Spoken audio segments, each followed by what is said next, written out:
Hello my friends, this is Karina from KarinaWisdom.com, back with day 56 of the journey. So how am I feeling?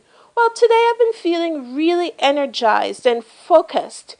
And I realized that the last couple of weeks I didn't have as much direction as I would have loved to when I initially started out this journey. I know things were kind of off, even though I still had my DMO going regardless. And for the last 3 or 4 days, I've been really focused on how to get back on track. Like, what happened to put a douse on my fire? Because I know that I'm a starter. I love starting things. I love getting it going.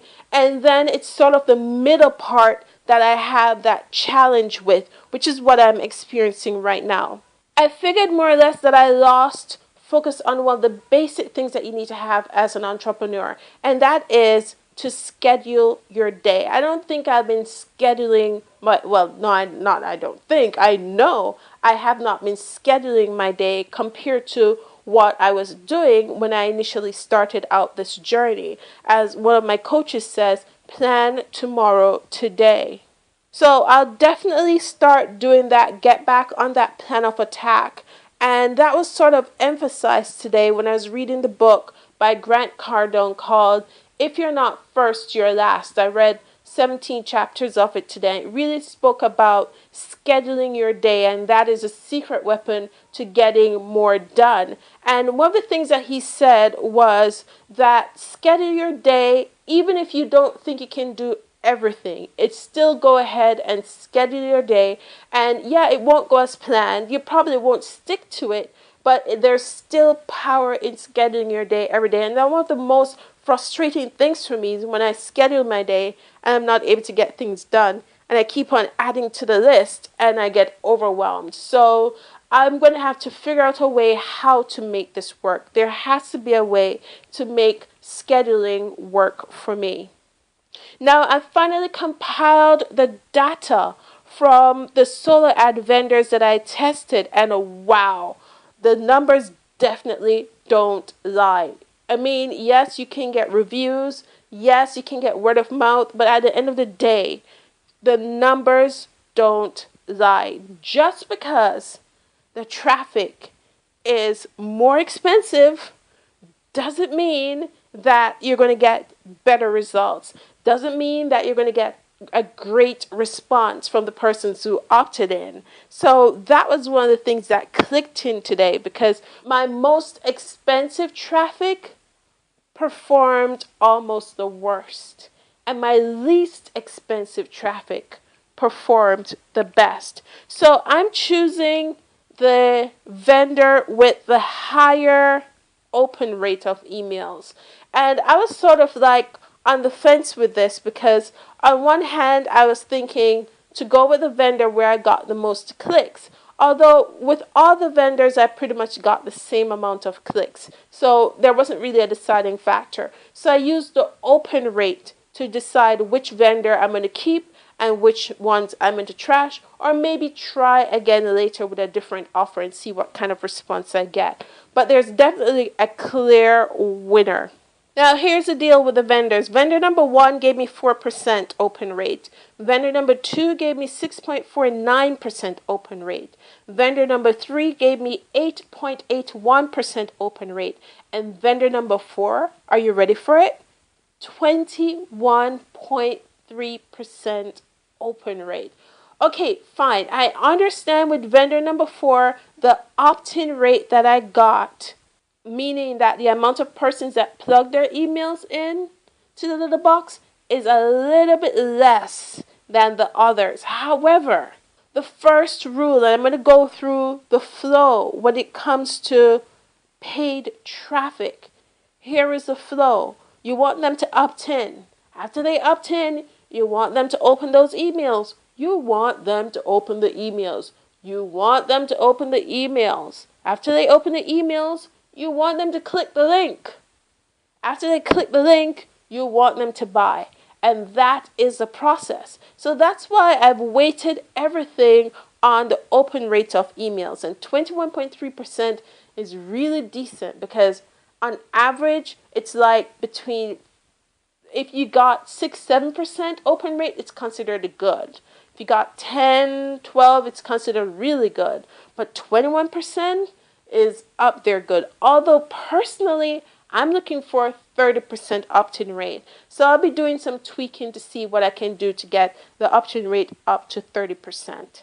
Currently, in terms of the flow, where I need to crack is the click on the link and the buy button. So I'm looking at possibilities on making those parts work just as well as the opt-in and the opening of the emails, because my opt-in rate is between 37% to 47%, and the open rate of my emails is average 21%. So it's results time, and here we go. Alexa ranking jumped from 488,330 to 471,198, and that's a total jump of 17,132 points up. And actually, one of my friends reached out to me and said, "Wow, Karina, I'm checking out your Alexa ranking. It's crazy.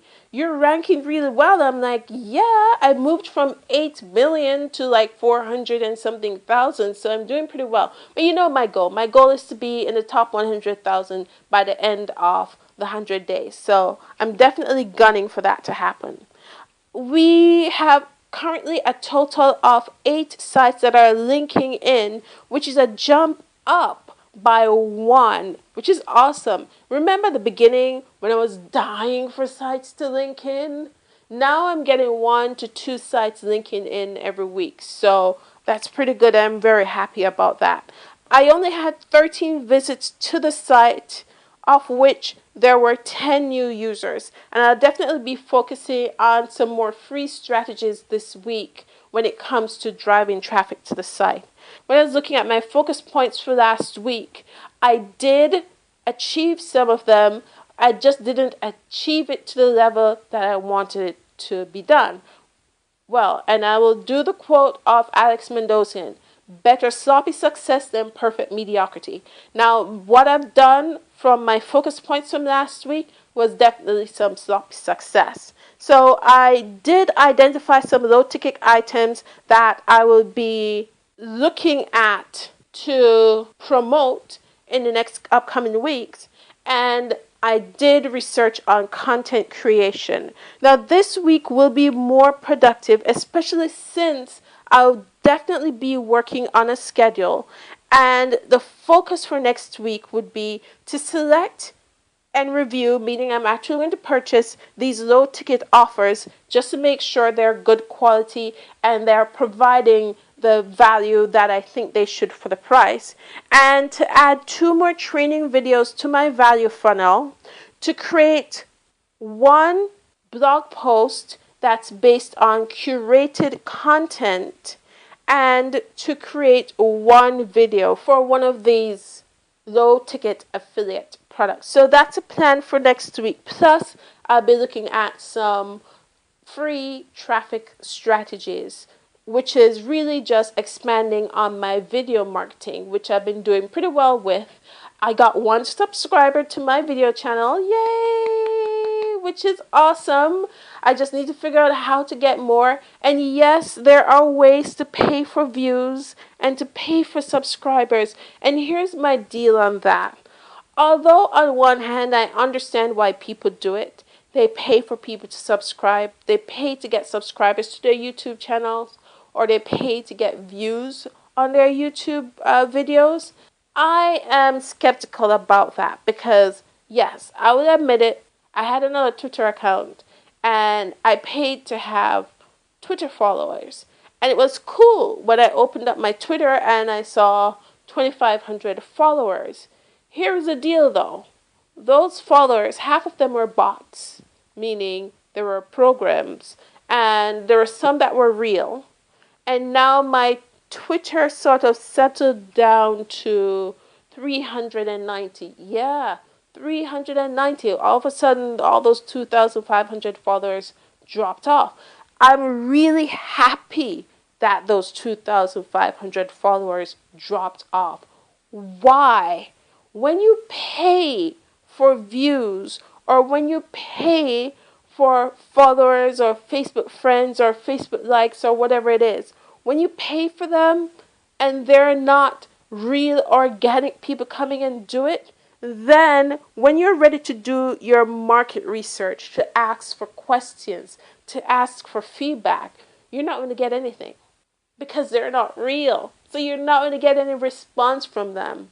They're not engaged with you. And when I say engaged with you, they didn't like you or follow you just because of your content. So why are they going to provide their opinions when you ask a question? Just imagine, right? My Twitter account pretty much turned into this huge room with 2,500 chairs, and instead of real followers sitting down in the chairs, I had paper cutouts.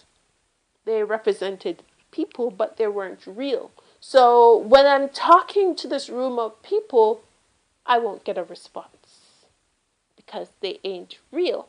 Compared to if I got organic followers and that room of 2,500 chairs are filled with real people, when I do speak out and I ask a question, I will get a response. So as tempting as it is to go and pay for followers or pay for views on my videos, and there is some benefit to it as well, because people, they don't want to feel like they've been missing out on something or they have been left out. So if they go and see something that has 100,000 views on YouTube, they're kind of curious, like, what is so good about this video why it has 100,000 views?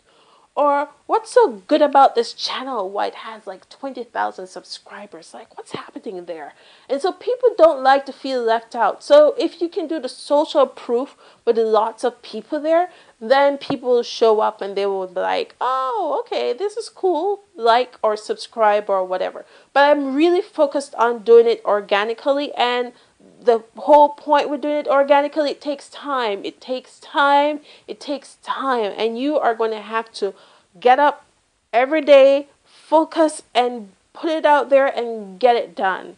And that's the only way to do it organically. There's no fast, quick method. Well, actually, there is a fast, quick method to get it done.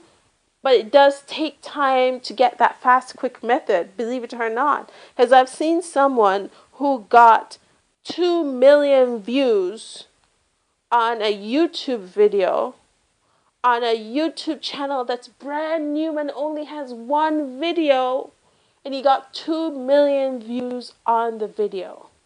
It took him 6 months from idea to actual video made.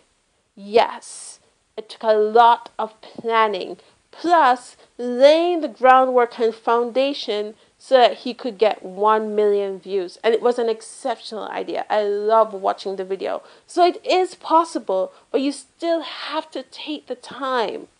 My friends, remember you can click a like to this video below, and while you're down there you can click subscribe to the channel to get the latest video as soon as it's published. In the description below you'll find a link to my website, KarinaWisdom.com. Click it, jump over there, and you'll see day 56 of the journey, exactly what I did to move myself forward towards my goal. Thank you again for tuning into this video. This is Karina from KarinaWisdom.com signing off.